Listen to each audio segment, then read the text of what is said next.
Kia ora koutou katoa. Good afternoon. This week is the final sitting week of this Parliament, although from turnout I suggest I probably don't need to tell everyone here. I will be in the House on Tuesday, Wednesday and Thursday, where a number of important pieces of legislation will move through their final stages, including the fuel industry bill that legislates to improve competition in the retail fuel market, and the residential tenancies amendment bill, which will bring a fairer, more secure rental market for renters and landlords, as well as family-funded care legislation. On Wednesday, I will join the Associate Education Minister, Minister Martin, at the National Library to help announce the establishment of a new role, the New Zealand Reading Ambassador. On Thursday morning, I will Zoom into a meeting with the Auckland Tourism Events and Economic Development Agency and Rob Fife to hear from the business community about further ways we may be able to progress New Zealand's economic recovery. On Thursday afternoon, I'll give my adjournment speech as my first term as Prime Minister wraps up. And on Thursday evening, I will speak at the Indian Newslink lecture in Auckland. On Saturday, I will launch the Labour Party campaign in Auckland. Today, I'm joined by Health Minister Chris Hipkins to update you on our ongoing COVID response and recovery. This may be our last sitting week of Parliament and my last more formal post-Cabinet press conference, but our COVID response continues, and I want to give some detail on how that will work in the ongoing engagement of ministers, even during that campaign period. Cabinet will continue to meet fortnightly to discuss and make key decisions. These will be held on August the 10th, 24th and September the 7th. I'm also able to convene ministers remotely at any point if required, something we have done in more recent times as required, particularly during our COVID response. The Ministry of Health will continue to issue a daily COVID update on key numbers, including cases and any important information for New Zealanders. And the Director-General of Health, Ashley Bloomfield, will also hold a weekly media press conference, as will the Minister of Health.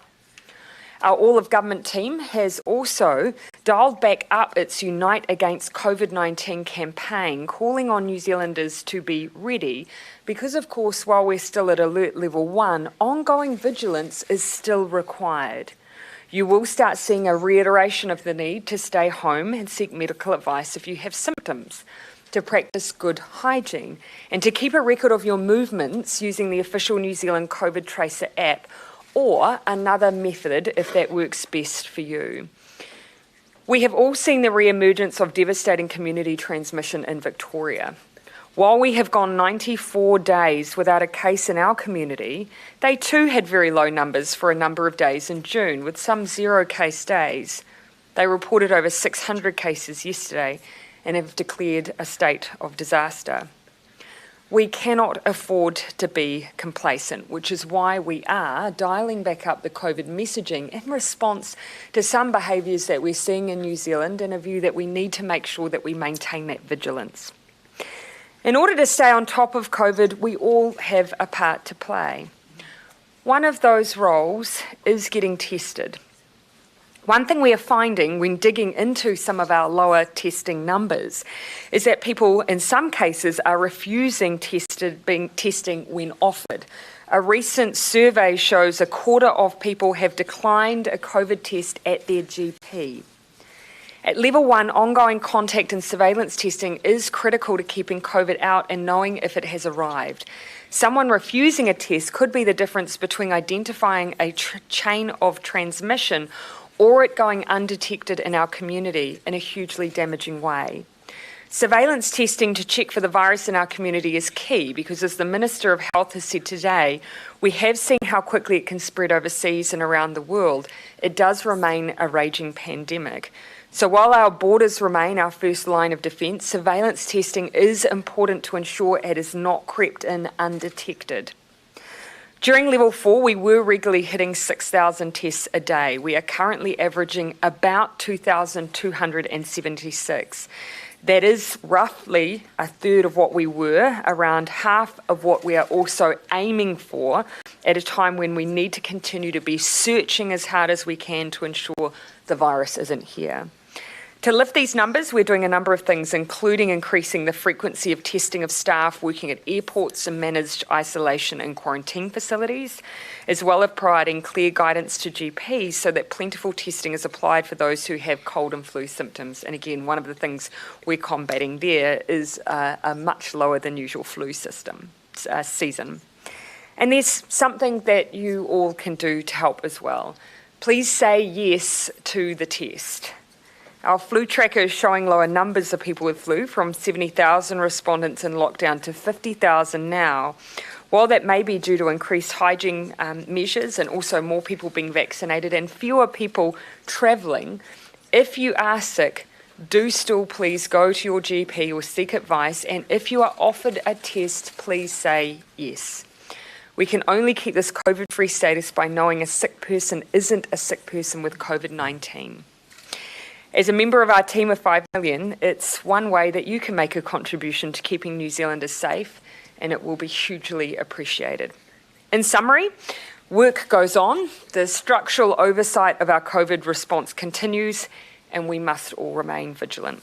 We are now happy to take your questions, and I include in that the Minister of Health. Jason. Just on the change in the branding to Be Ready, is that a reflection on the fact that Kiwis are now a little bit more complacent? Yeah, so obviously when we moved into level 1, that was always our intent, was that those basics would be maintained, that if people are sick, they stay home, that they keep up those personal hygiene measures, and of course if they have those symptoms that fall into that category, that they are getting tested. We have seen, however, that there is a bit of a sense that New Zealand is free of COVID, and therefore that vigilance isn't required. We still need people to be on guard, and so that is one of the reasons why we have that extra messaging and are encouraging people, of course, to use the COVID tracker to help us should we ever need to trace your steps. Do you regret at all not changing the amount of statutory minimum sick leave that all employees have? Would that encourage people more to stay home more often if they were perhaps we do. Of course, we still have the COVID sick leave provisions available and the ability to cover people, and that's been an important part of our response.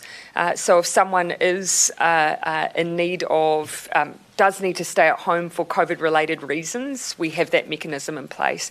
That's also been important for our public health units, so they know that if they're asking someone to stay at home, there is that provision there and that discretion to be able to make sure that they have financial support if they are staying home for those reasons.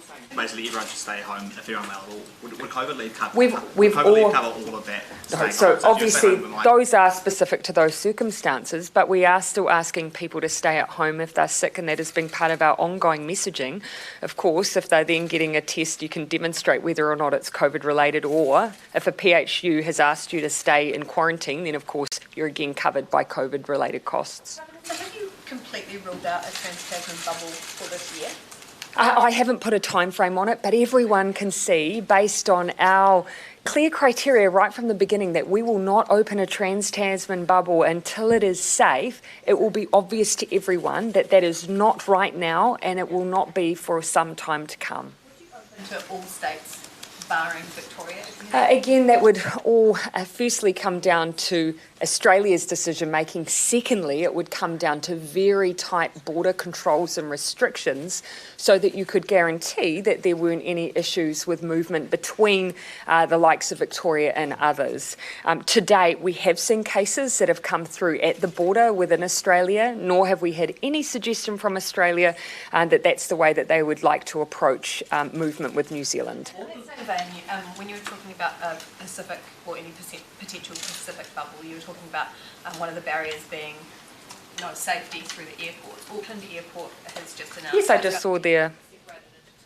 Does that satisfy your concern? That is not. Well, firstly, and I will let the Minister of Health speak to this as well. Firstly, our borders, and I include very much the physical space of airports, are places where people with COVID are moving and interacting and engaging. So they are very high-risk environments. We need to be absolutely assured when we're looking at any Pacific bubble with the likes of the Cook Islands that there is no contact between both people who may have come from high-risk areas, but also making sure even that we're not engaging with the same surfaces. That's the level of rigour that we need. It's not the only thing. We have to have in place a legal arrangement, protocols for pre-checks for arrival and departure, health declarations and whether they're taken from health or airlines, and whether or not you'd have things like testing or temperature checks as extra layers. We have to move through this very, very carefully. Does this move us any closer to getting to a bubble, the fact that airports are making these safe travel zones? Oh, it's one part of many elements that need to be worked through. And just the one thing that I would say is that many of you will remember that there was a lot of pressure for us to move quickly on a trans-Tasman bubble. We have always moved cautiously and with very good reason. I feel utterly justified in making sure that if we move to quarantine-free travel, even with a place that is declared COVID-free such as the Cook Islands, we have to do it with absolute caution for New Zealand's safety and for the safety of the Pacific. How worried are you about us and them? Oh, that has to be a key consideration. But equally, we also have to think about not just whether or not someone's come in to the border COVID-free, but whether or not they can manage to get through the airport whilst maintaining COVID-free status as well. Presumably with 90 days, I'll just finish you. Presumably with all those days of no community transmission found, there is a COVID in New Zealand to be carried to Cook Islands. Again, as I've set out, it's not just around the status of those who are moving through, but their engagement even in an airport and border environment that we also need to be cautious around. And equally, we are saying that we need to maintain our vigilance within New Zealand to maintain our community, our transmission-free status within New Zealand. We also need to have extra checks and balances to make sure that not only are we maintaining it, but we don't potentially risk exporting anything as well. Is there anything you want to add on that, Minister? No, I think the Prime Minister's covered it all. There's a huge number of different variables that we have to work through. We have to think about the arrangements when people arrive in the Cook Islands, if it was the Cook Islands that we're talking about, and the travel back. We have to think about how we handle transit passengers. There are a whole variety of issues that we need to work through very, very carefully. I don't think anybody in New Zealand wants to be responsible for us inadvertently seeing COVID-19 make its way into the Pacific where it's not currently present. Yeah. Just on the National Climate Change Risk Assessment that came out today, are things in a better or a worse situation than what you would have expected, given this is the first sort of comprehensive assessment that's been done? And do you agree with James Shaw's assessment today that up until this point, climate change has been dealt with in terms of a sort of ambulance at the bottom of the cloak approach? Now, I don't think anyone will be surprised to see in a national risk assessment issues like sea level rises, ecosystems, social inequalities being impacted by the effects of climate change, and risks to coastal buildings and so on, in large part because we're already seeing it. We've recently seen investment from this government into Northland and Southland around flood protections, and that is because we are increasingly experiencing severe weather events.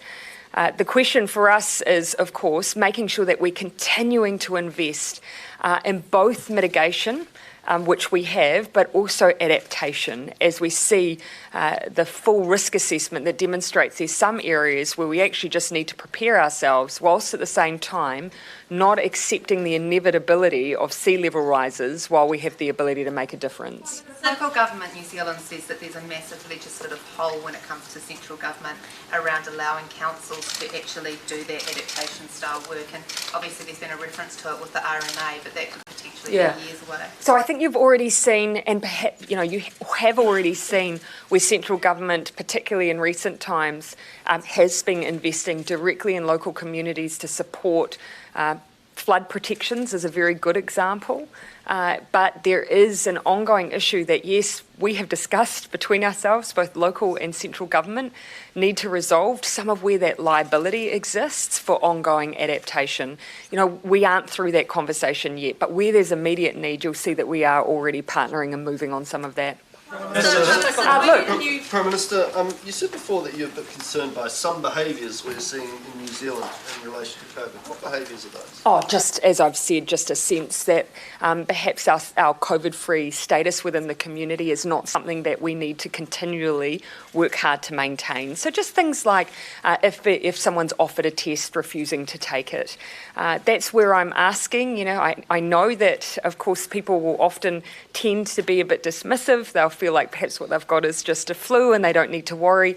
It is hugely helpful to us if people accept a request from a GP for someone to have a test. I'll come back to Jackson. Prime Minister, just back on the Trans-Tasman. Oh, sorry, Barry. It's a rare thing that I don't hear you, but Jackson, and then I'll come to you, Barry. First. Just back on the bubble, I know you don't want to speculate, and you've never wanted to speculate about a time frame, but at this stage, is quarantine-free travel by Christmas unlikely, or is it still realistic? Oh, I think people can see for themselves that while we're seeing a whole of Australia approach to travel, and while we've got border movements between Australia, that it is going to take a significant amount of time before we will have the state of Victoria back in a COVID-free status, and that will be obvious to everyone. You know, I don't think that you need to be an epidemiologist to see the very difficult path that they currently are on.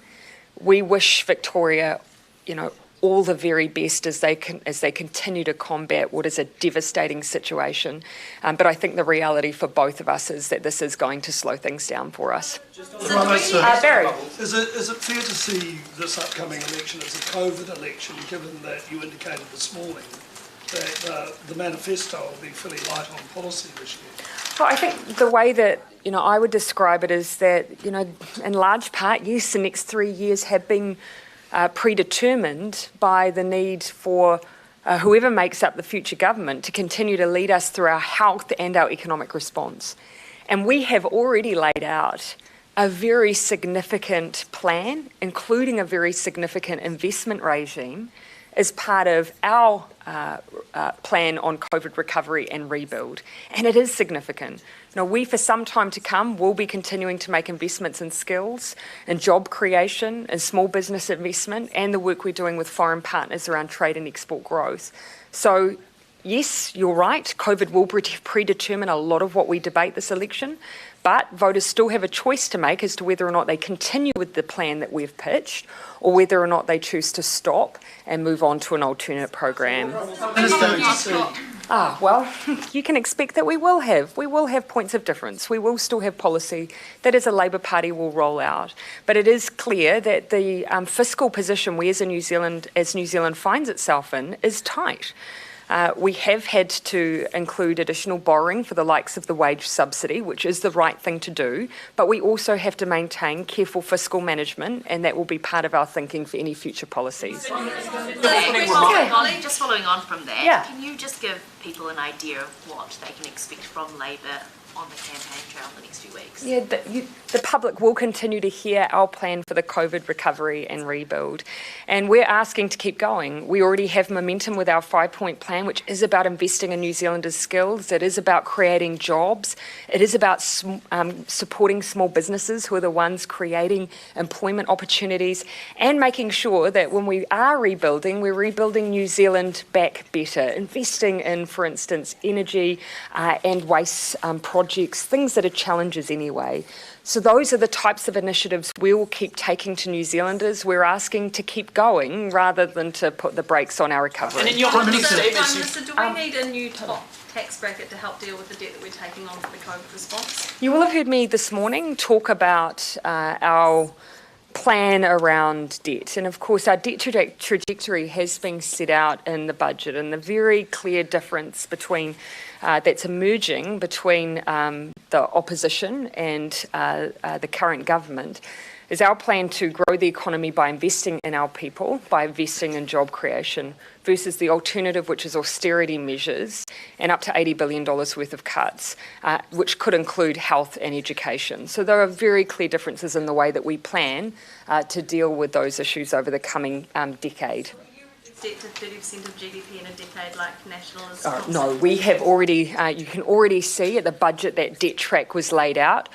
We disagree with the opposition who have proposed what would be significant and deep cuts to services like health and education in order to take that kind of debt track. Keeping in mind, because of the very, very low rate of debt we had through our careful fiscal management going into this crisis, our position after using, for instance, spending on the likes of the wage subsidy means that we'll come out the other side with debt at a lower rate that many countries went in some cases half the rate that many countries went in. Ruled out campaigning on a higher tax bracket? I've been very careful to point out that we haven't put out some final parts of the Labour Party's policy. Happy to debate those at the time we do, but you can already see some of the clear differences emerging between Labour and National. Insurance, would Labour, so just a final question on that, would Labour introduce income insurance? You will have already said through the tripartite future of work that we've already signalled that through the likes of the global financial crisis, through the earthquakes, and now through COVID, every government, both Labour and national governments, have responded with something that looks like a form of our income payment that we put in recently. So that demonstrates that there is some work there to be done. We've said we'd like to keep doing that work. The Council of Trade Unions and Business New Zealand agree with us, and so that's something that we've indicated already. You said in your opening remarks. I will come to Bernard. If Labour was to win on its own or with the Greens, would you like a mandate to do transformational tax and welfare reform? Well, we will campaign on Labour's policy and we'll campaign on our position on a number of issues to try and seek the strongest mandate we can as a party. We're not here to campaign on behalf of anyone else. We will, however, stand proudly on the coalition government's record. So, change the tax or welfare system. Again, I'll refer back to my previous question. We have, for a large part, you will have seen already some significant approaches between what we have proposed as a government and the opposition. For finer detail around some of these policy issues, you won't have to wait too much longer. We do know that these are some of the issues that people want to hear about quite quickly. You said in your opening remarks... and then I'll come back to... You said in your opening remarks, my first term as Prime Minister. Is that basically an indication for you that you've got this election in the bag? No, it was a statement of fact. Right, but are you considering pulling out anymore the WEAG policies? Are you considering... Oh, sorry, if you have another question, Jason. No, I don't want to be flippant, but no. Fair enough, you will see the way that I always talk. I often preface with, should we be re-elected? Should we have the privilege of forming government? We take nothing for granted. I have been around politics for too long to take anything for granted. The 2017 election, a lot of people made assumptions about that. We will campaign hard every single day. I assume nothing, but of course I am equally very proud of our record and I will campaign on it strongly. Testing, you're currently having to use a survey of GPs, which is not scientific, it's a kind of self-testing survey, and that's all the data you really have on whether people are refusing on people response, yeah. Are you It's New Zealand, you also get a lot of anecdata. Yeah. But you want more than anecdata, presumably. Are you looking to get more concrete statistics on how many people are refusing tests? And do you have those statistics for the test done in managed isolation and quarantine? In answer to the first part of your question, obviously we're always after better data. What I don't want to do, though, is create an entire bureaucracy around collecting data that we can get more efficiently through other means. The survey data is actually pretty reflective of the feedback that we're getting, that increasing numbers of people are saying no, they don't want to have a test.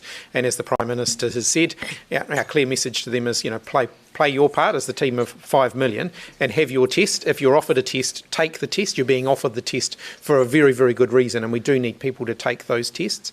I'm working with the Ministry of Health at the moment on looking at how they present the data from managed isolation and quarantine facilities, just to get a better line of sight between the cohorts coming through and the daily testing rate, just so that we can be absolutely certain that we're getting the right rate of testing. Now, there won't always be a direct correlation between the number of people at day 3, for example, and the number of day 3 tests, because we don't test babies, for example. But we just want to know that we're getting the right match up there. The overall numbers of testing that we're getting at day 3 and at day 12 roughly lines up with the proportion of the MIQ population that you would expect to be tested on a daily basis. So we're pretty confident about that, but I just think for the avoidance of doubt and for public transparency purposes, it wouldn't hurt for us to be able to do that. Now, the biggest issue there is a data matching exercise, and so there's some work going on to make that happen. Yeah. And you still test inside the hotels, right? Sorry? People are generally saying Yes, because if they don't, they stay in the hotel for longer. That's right. day 3. What happens if they say no at day 3? Look, at the end of the day, they're encouraged to take the test at day 3. There is huge incentive for them to have the day 12 test because that's the one that they have to have a negative test result for before they are released. Most people are doing the day 3 test as well. Yeah. So just a question again about So there's allegations within the Fire Emergency New Zealand of sexual assault and harassment. What's your response to that, and is that behaviour acceptable? So my understanding is that, well, to answer the last part of your question, no. Fire and Emergency New Zealand brought in Judge Carol Shaw in 2018 to do a piece of work around the environment within FENZ after, as I understand, complaints were made. And as a result of that, I'm also told that they are working through establishing a complaints mechanism that responds to some of the allegations that have been made. You know, what we will need to make sure is that any mechanism that is brought in, complainants have to have faith in. There is no point establishing a system that is just underutilised or does not have the support of people who have had these experiences in the first place. On the independent authority to take over the complaints, is that good enough that Crown agencies can't handle their own complaints? Well, we have seen situations before where in order to make sure that we have culture change where there have been significant issues, to give confidence back to those who have had these experiences, you will often have, that level of independence. And I don't think we should shy away from being willing to do that, particularly if it brings that confidence to people who have had these experiences. Ultimately, though, it's not good enough for this to be happening in any agency or indeed any workplace. So it is all about what we do to fix it. Given the experience in Victoria where suburban lockdowns have been largely ineffective, has that influenced your thinking around regional or local lockdowns? I do think it's important to just look at when we were talking about the use of more localised lockdown, you'll remember that we were also talking about very specific scenarios.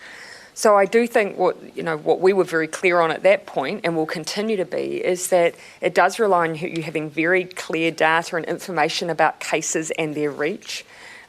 We have also always said that where you're in an unknown situation, a precautionary approach is required.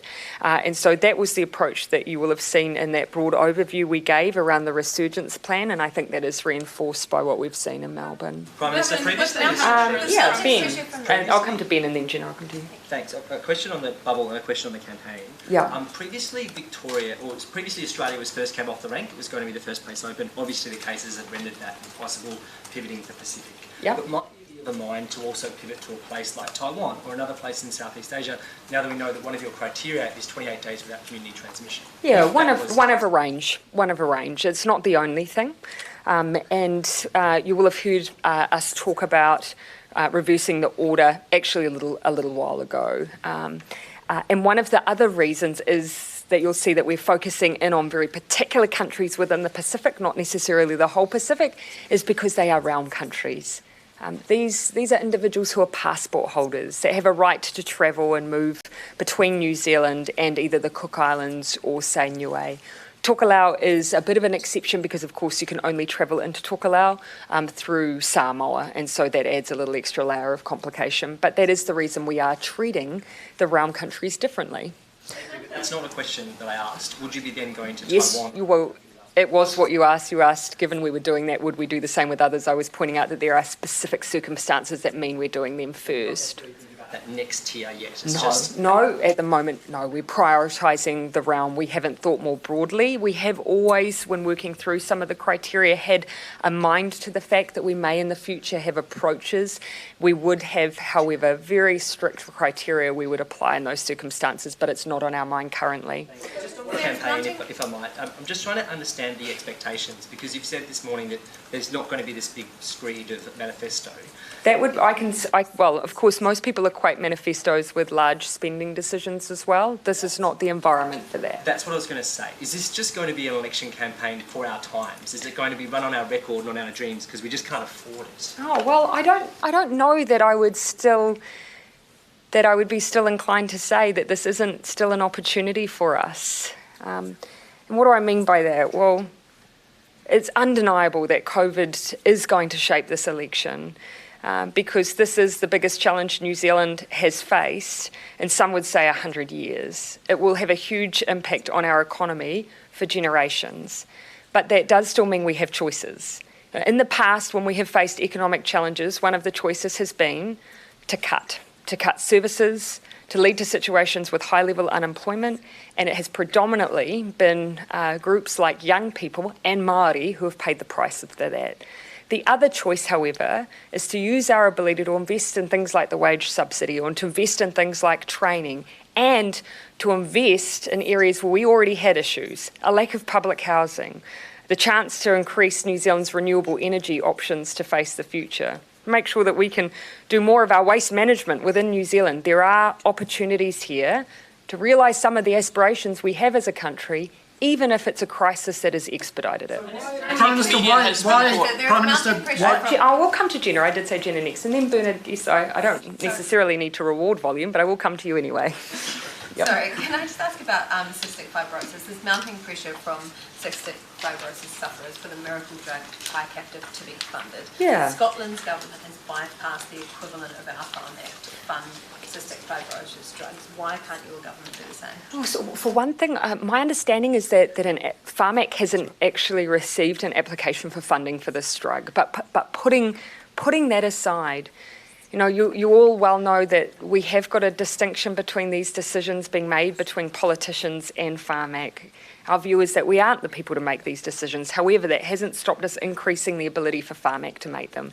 So we have had $405 million go into Pharmac. Now, I acknowledge that some of that, $185 million, has been to deal with some of the COVID-related costs, but some of that funding has actually enabled Pharmac to provide another drug for cystic fibrosis, but ultimately those are decisions for Pharmac. A particular drug would cost $200 million a year to prolong the lives of New Zealand cystic fibrosis sufferers. Surely that's outweighed by the benefit to the economy of keeping them alive. Again, you know, as I've said, decisions around what drugs are funded, they are rightly made by those who are in a position to make those decisions rather than politicians. But what we have done is put $400 million more into Pharmac to give them the ability to make some of those choices for new drugs, be it cancer or, in the case of cystic fibrosis, another drug that has been funded by them. When those Pharmac decisions are taking, 6 years to come to fruition, do you understand why the drug companies aren't putting forward the proposals and that sort of thing? Does it need to be sped up? Well, that won't always necessarily be the case. And again, as I say, my understanding is that they haven't actually received an application for that drug. You know, I will stand corrected if that's... Go through the process, so they're struggling with the process. Does something need to be done to speed up that agency? And there's plenty of examples that will not take that length of time as well. Okay, everyone, you will still have me on a daily basis, even if it's not at this podium. An Australian comedian in his... Oh, sorry, Bernard, I gave you the next question, forgive me. I didn't want to... Oh, no, okay. Go ahead. I would like to ask... Go ahead. Why do you say the budget situation is tight and therefore you can't propose more aggressive policy? Oh, actually, no, that's when you can borrow at 0.7%. That's a good question. Look, because we have always been careful around our fiscal management. In fact, I would point to you, Bernard, as one of the people who were not necessarily in favour of us getting debt down to below 20% before we came into this COVID crisis. But actually, I stand by that decision, because it has now meant, when that rainy day of COVID arrived, we are now in a position where, even at its peak, we will have debt levels lower than some of those countries in the OECD that we compare ourselves to before they even went into COVID. And so that is something that I maintain as being important. We have to maintain that fiscal management and discipline. We are a country who tends to experience shocks. The pandemic, in this case, everyone is experiencing, but our earthquakes are something unique to us. And so I do think that careful management is still required. An Australian, just the last couple. Okay, an Australian comedian in a stand-up show has been caught on camera making light of the Christchurch mosque attacks. I won't repeat the joke, but is that an acceptable thing for a comedian to be doing? Look, if I'm talking in very general terms, no one in New Zealand, of course, would ever, want to see anyone taking lightly something that had such an extraordinary impact on our Muslim communities in the entire country. I can't really comment further than that because I'm only responding to what you've described to me. As I've said, no one in this country would wish to see anyone take lightly something that had such an extraordinary impact on our nation. I haven't seen what's in question, but that would be my general sentiment to anyone who would seem to take that issue that has burned deeply into our history anything but seriously. With income insurance, are you thinking about sort of having something permanent or just extending the current income payment, by a year or for sort of a medium length? As I've said, this is just something we've flagged that we believe extra work should be done, particularly given we've seen it used a number of times. As I've already said, the tripartite future of work, that forum, we believe would be the best place to keep that work going because it has been supported by Business New Zealand and the CTU. But in terms of detailed policy responses, those are questions I can't answer for now. But what I don't want to see is just that ongoing ad hoc behaviour in response to what has been a pattern. Okay, last one here. In terms of beneficiaries with children, they're still being hit by drug sanctions. Is this acceptable, and what do you say to those kids? Actually, the last time this was raised, when we dug into it, actually the number of cases there were very, very small. My recollection is far less than 10. And in those cases, it was after a lot of work had been done by MSD to try and get support for families. Now, that is the first port of call. We do want families to receive a health response rather than a punitive one, and that is the initial response that MSD is and should be taking in those cases. Okay, thanks everyone.